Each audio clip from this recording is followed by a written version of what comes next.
I bought this photo of a World War II soldier at the flea market for just $10 and sold it on eBay for $90, even though he is a complete stranger.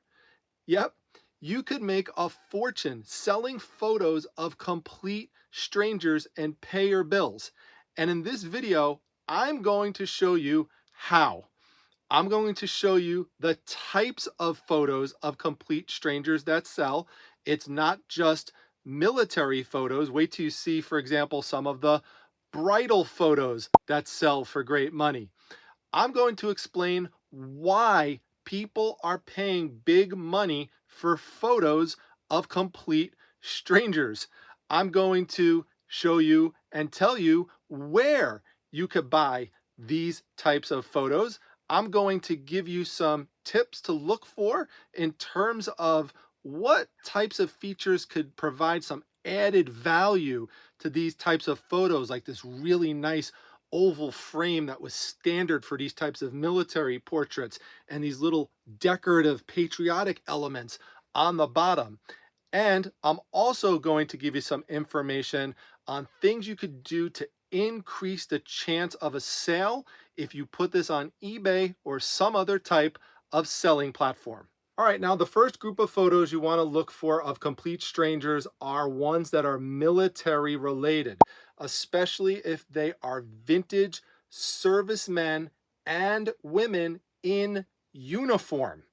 And if you could associate that photo with a specific war, particularly World War II, World War I, and the Civil War, there is a high demand amongst military collectors for those types of photos.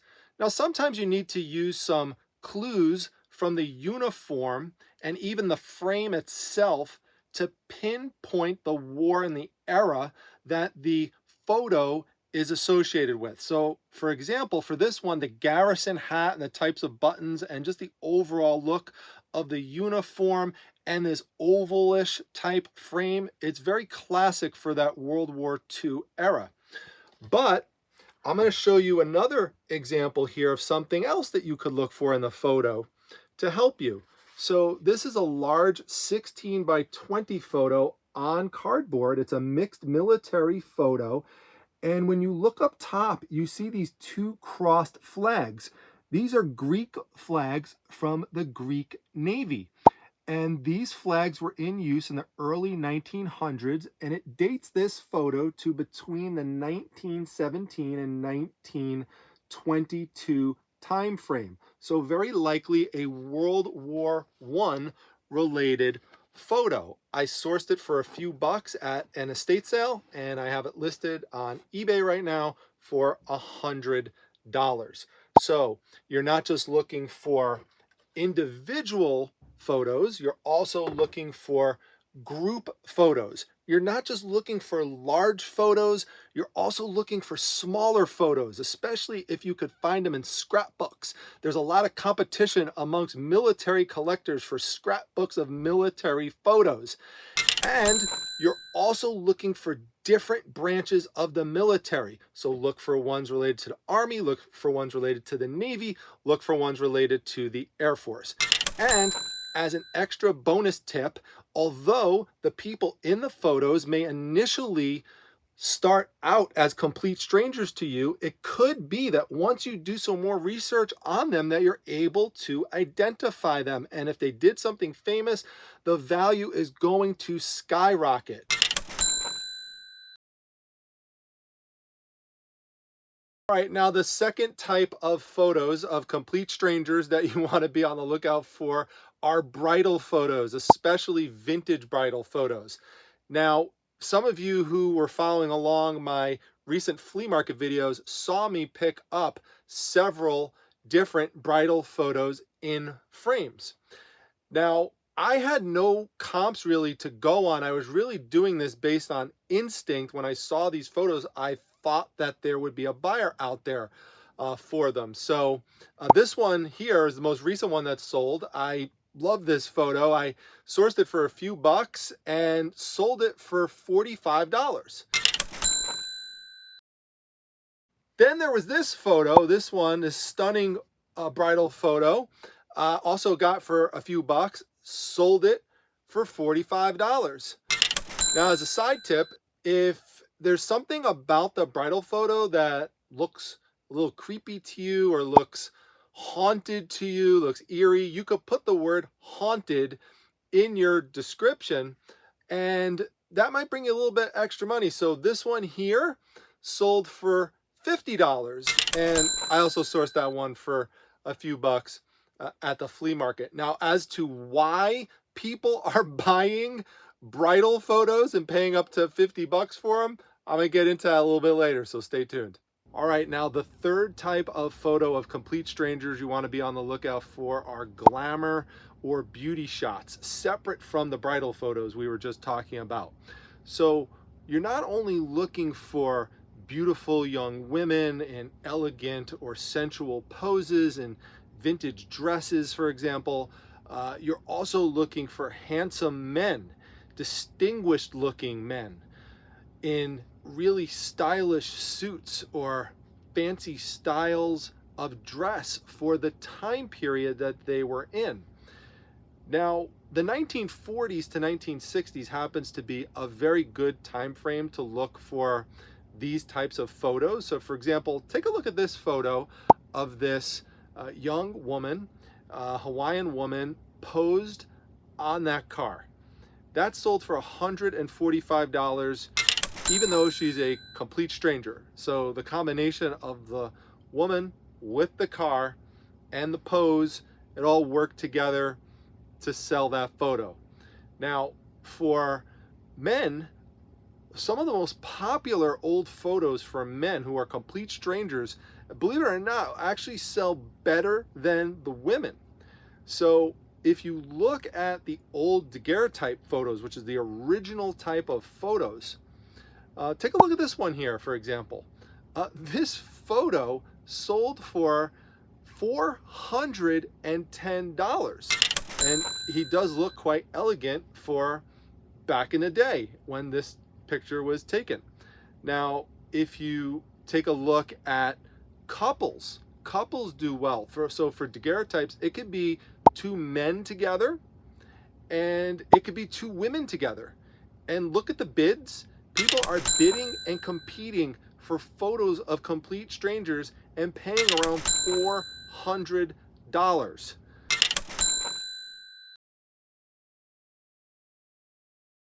All right, now the fourth type of photo that you want to be on the lookout for of complete strangers are group and family scene photos, especially vintage ones.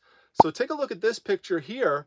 It's a family of 6. Now this is a nice vintage photo. It's an ambrotype photo, so it's a photo on glass. So you want to be on the lookout for those. This one sold for $425. Now, another example that you're going to come across sometimes are class photos. So take a look at this one, for example. This is from 1923. It's a chiropractic college in Pittsburgh. And this one sold for $375. Another type of photo you could look for are vintage picnic photos. So take a look at this one, for example. This is a nice old vintage photo. It's a group of men and women, sold for $80. This photo came from the 1860s. All right, now the last type of photo that you want to be on the lookout for of complete strangers are pictures that cover anything weird, strange, unusual. This is the type of stuff, you know, if you watch my channel, that I tend to gravitate towards anything, I don't care what it is, as unusual, weird, or strange, I'm always on the lookout for. So for photos, let me give you an example of one. So look at this guy here, okay? This picture of this guy with these weird glasses on from the 1960s sold for $371. And no one knows who the heck the guy is. But look, also, you'll see for a lot of these that I put up, a lot of these pictures, you're going to see multiple bids. Over 10 bids a lot of the time. So this is one of these areas that it could be beneficial for you if you find something like this to put it in auction format. Normally for the vast majority of items, I suggest putting things in buy it now, best offer format. But sometimes you can get a bidding war going for these types of photos. Let me show you another type. So if you ever come across any vintage pictures of children in Halloween costumes, especially if they look really creepy, people love that. So horror fans love that, for example. So check out this one right here. Look at the child on the bottom. What a creepy mask that is. And then you have another weird mask there as well. This one is from the 1930s, and this one sold for $130 approximately. That's just amazing. Now, I don't want you to think, and you probably would if you've been looking at all these different photos, that they always have to be black and white photos. They don't.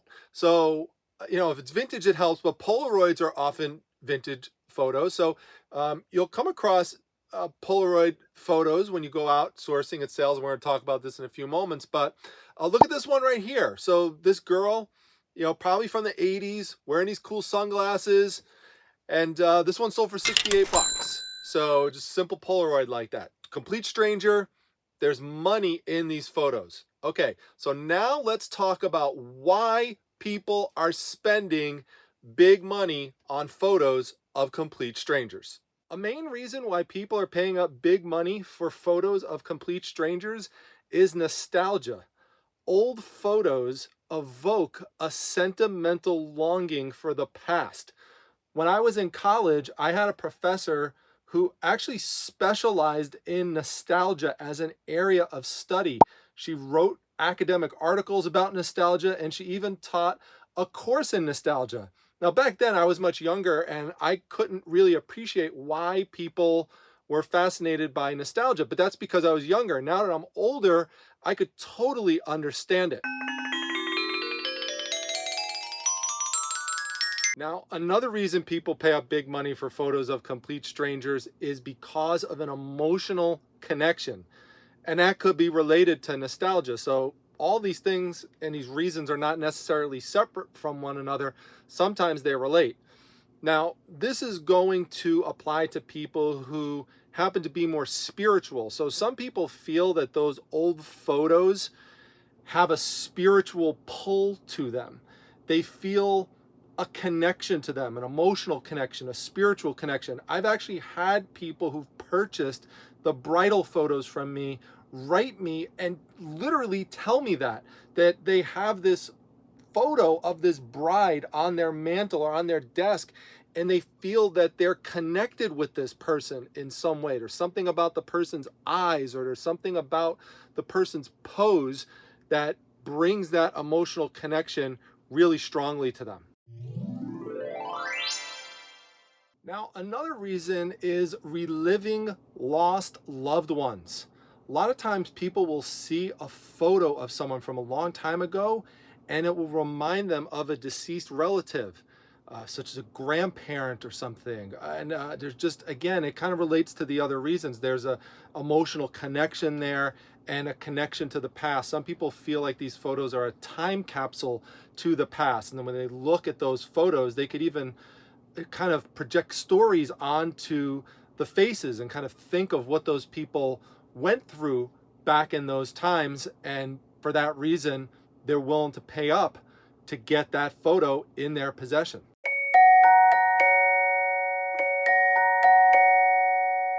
All right, now the last main reason is what I call thematic collecting. So people collect in themes. And I always like to think in themes when I'm outsourcing. I talk about this all the time, not just for photos, but since we're on the topic of photos of complete strangers, remember, as I talked about earlier, there's military collectors, there's World War I collectors, World War II collectors. For the wedding photos, there's actually romance collectors. I used to have people come into my comic shows when I used to sell live online, and people used to ask me for romance themed comic books.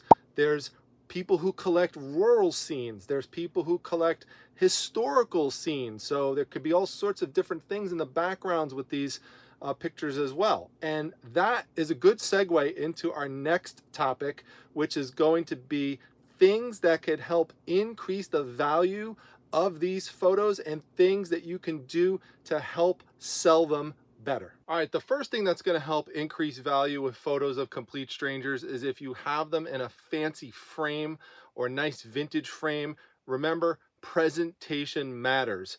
Buyers would prefer to get something that's already display ready. They like gallery quality. And now it could be something that hangs up on a wall, or it could be something that has a back that just allows it to stand up. And sometimes it will have both of those things. If you do have it in a frame, make sure you mention that in your title, say framed, and put it in the description. Also, if you happen to have a vintage frame sitting around, which is why you might want to pick some of these up when you see them, then when you come across the photos, you could put it into that frame and sell it like that.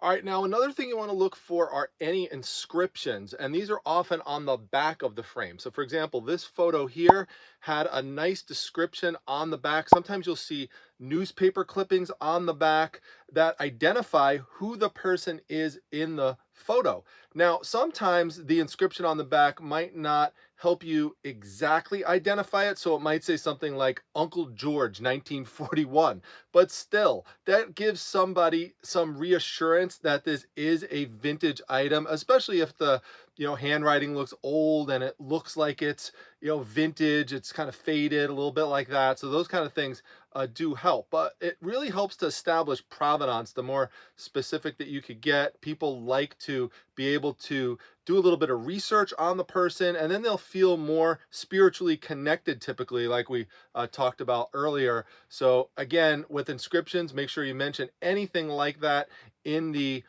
description section, and also make sure you include a good photo of that. We'll talk more about that stuff later. All right, now the next things we're going to talk about are color, condition, and edging. So for color, make sure you note if it's black and white, if it's color, or if it was colorized. So originally black and white, but then with color added to it. Collectors love colorized photos from the early 1900s to the mid 1900s in particular. With condition, make sure you note if there are any flaws.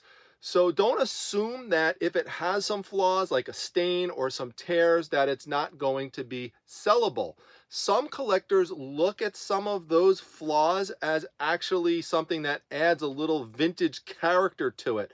So for some collectors, it actually doesn't really hurt the value too much. So for example, this particular photo sold well, even though there was a big blotchy stain on the bottom of the photo. Now it was around the edging of the photo. It really wasn't into the photo itself, but people still are willing to overlook some of those flaws. Now, if there are some small tears, especially if they're around the edge, make sure that the buyer knows in the description that these would be covered up in a frame, or already are covered up in the frame. You might have taken it out and took a look at it.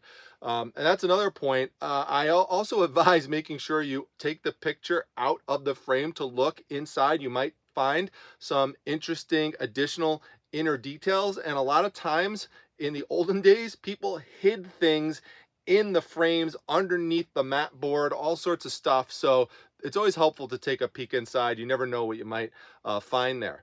Now, in terms of the edging, make sure you note if there's any decorative edges, decorative edge work, if there's any scalloped edges. These things add value as well. It could be around the photo itself. It could be within the frame itself. So there could be like, gold leaf decorations in the frame. It really makes it fancy and appealing to the buyer and could command a higher price. All right, now another thing you could do to add some value to your photos would be to sell them in lots rather than selling every single photo individually.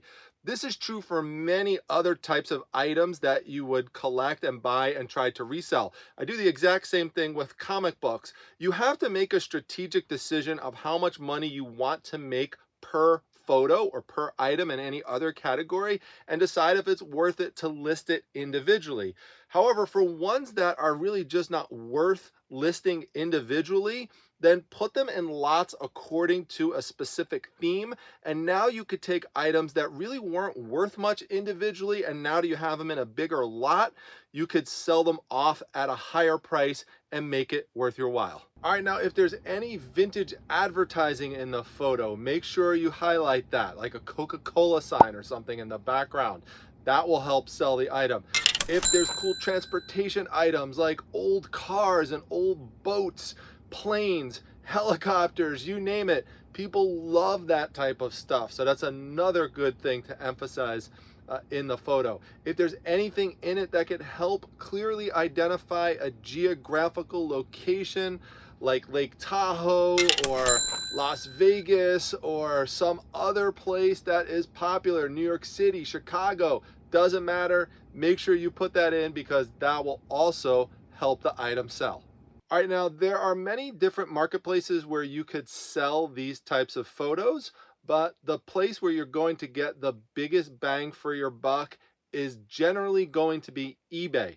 Now you could also do well selling these photos on Etsy, and you could also sell them on Mercari.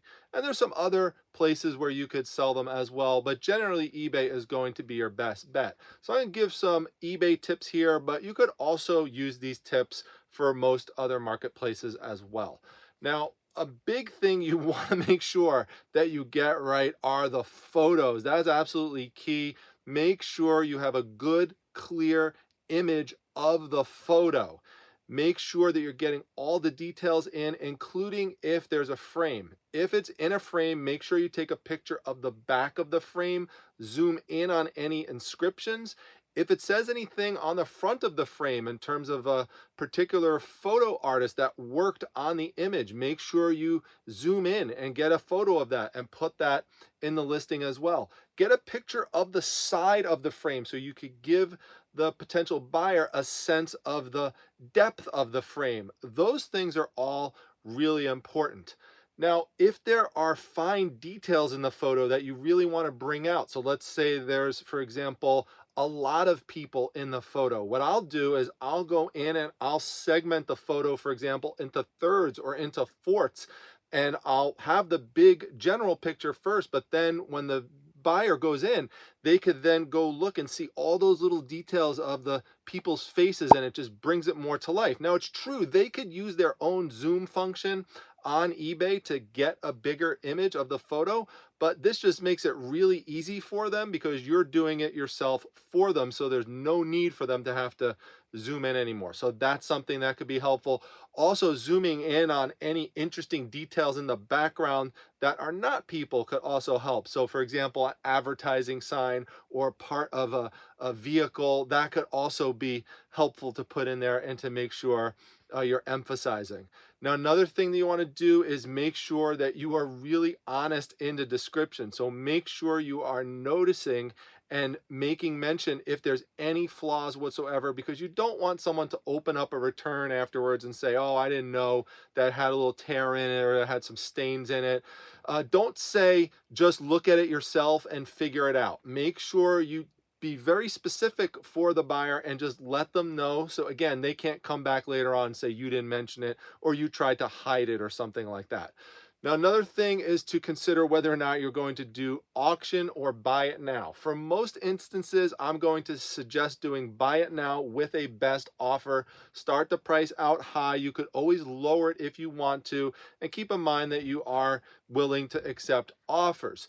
Now, in terms of whether or not to do it as an auction, I've given you like examples earlier where I've shown auctions on comp solds, and I've shown you like there's lots and lots of bids on some of these items. So depending on the particular category it's in, so if it's something really zany, unusual, weird, unique, that's where I would tend to do an auction type of format. It's one of the rare exceptions within eBay where I would still say try auction every once in a while. So you might want to put a reserve on it though if you're worried that you might not get enough of what you want out of it. So make sure you're mindful of that. All right, now the title is crucial because people cannot buy your item unless they could find it. So you want to load it with as many keywords as possible. So make as much use of those 80 characters as you can. Don't waste it by writing things like looks great. People are not going to search for looks great. They're going to search for things like vintage, military, World War II, bridal photo, framed, original. 1943, if you know the year, put that in. If you know the decade and could fit that in there, use that as well. Put in 1940s. People search for that stuff. So you have to think like a buyer does in order to be a good seller. So another thing you want to make use of, if you need the extra space, are abbreviations. So eBay will treat the abbreviation VTG the same exact way as it will treat the full word vintage. Same thing for World War I, World War II. Those things could be abbreviated as well. So just be aware of that, and that's really going to help you make those sales. All right, now shipping is critical, especially if your item is in a glass frame, because you don't want that glass frame to break. So make sure you are wrapping it in bubble wrap. That's really important. Now, some people prefer to use brown paper, so whichever one, or you could use a combination of the two. Now, it's real important when you lay it in the box, and I would suggest getting a box for your average size frame. For a vintage frame, you're probably going to want to get some that are like 20 inches long on one end, just to make sure you could fit it in there. But then you're going to want to have some space around the edges of it, because you're going to want to pad that so that it doesn't have pressure applied to it during the shipping process, so that it doesn't crack the frame. That's real important. Now, if it's not in a frame, I would suggest getting a comic book or magazine bags and boards through a company like BCW. I have links to those in the description section.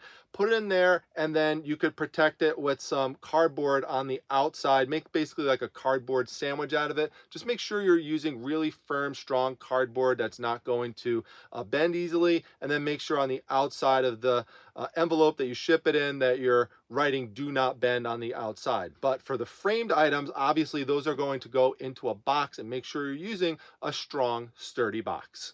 All right, now how much of a fortune you could make selling these types of photos totally depends on how much of it you can find, but there's a lot of it out there. I've found a lot of these photos, for example, at the flea market. So if there's a good flea market in your area, definitely check it out, and you could often get these types of photos at a great price, because from the seller's perspective, these are complete strangers, and they really are not usually going to assign a high value to them. Estate sales, another great place to look. Look inside shoe boxes, look inside yearbooks. People put a lot of photos in yearbooks. Look inside scrapbooks. You can find a lot of photos in there. And drawers, lots of places to look for photos at estate sales. Look at garage sales, look at rummage sales, church sales. Ironically, you could also actually look on eBay, because you could have a family that just wants to get rid of these photos and just puts a big lot of them out there and goes to sell them, and they don't realize that they could be pieced out in the way that I'm talking about, or even assembled into smaller lots to maximize the amount of money that you could make on them. So Etsy also has big lots sometimes of photos that you could look for, in lots of 100 or 200. And you could also look at other online sources like Facebook Marketplace, for example. Depending on your area, Craigslist, it all varies according to the city that you live in. And that's true for all these things. Whether or not the flea market is good in your area, a thrift shop, for example, might be another good place, like a Goodwill.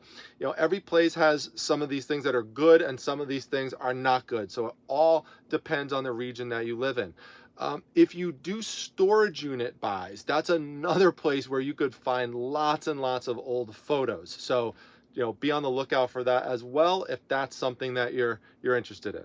All right, now one sensitive topic I want to talk about with these types of photos is what to do related to the family members who were last in possession of these photos. So if you're getting them at a place like I do, typically at a flea market, or if you get them at a place like a thrift store, then you're generally not going to know who the family members are that last had the photos. So, one argument is if you don't do anything with these photos, they're probably going to just go in a landfill somewhere. So you might as well, bring some joy to somebody else with the photos. Now, some people can use things like inscriptions or newspaper clippings on the back to try to track down a family and get them the photo and not sell it. And some people get a lot of joy out of that, and they actually make video content out of doing things like that, or blogs. And so, if that's something that you like to do and like to do a type of historical research and a track down method, then by all means, go ahead and do that.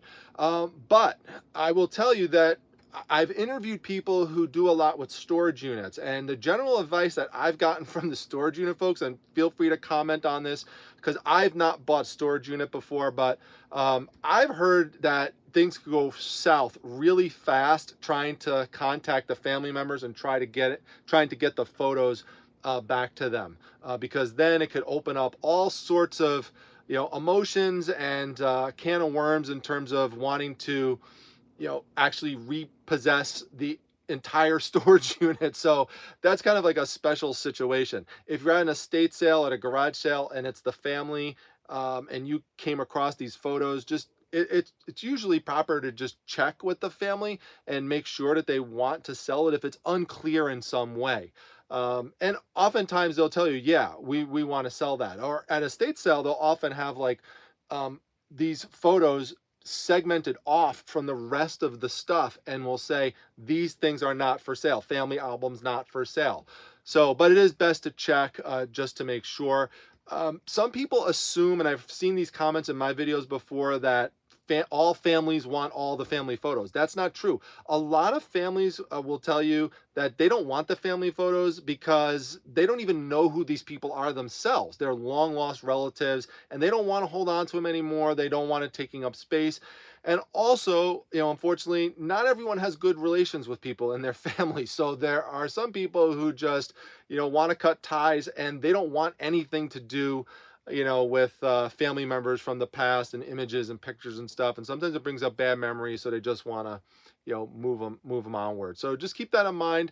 There's lots of sensitivities with that particular issue. So, it's good to just, know these types of things when navigating in this space.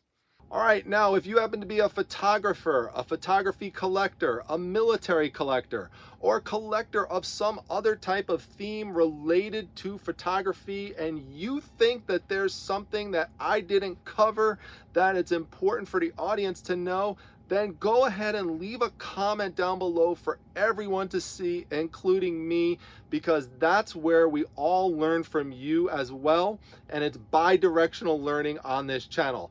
I am not an expert in all areas. I always say try to have some expertise in one area and then have enough knowledge in as many other areas as possible so you could be dangerous when you go out sourcing for your reselling business.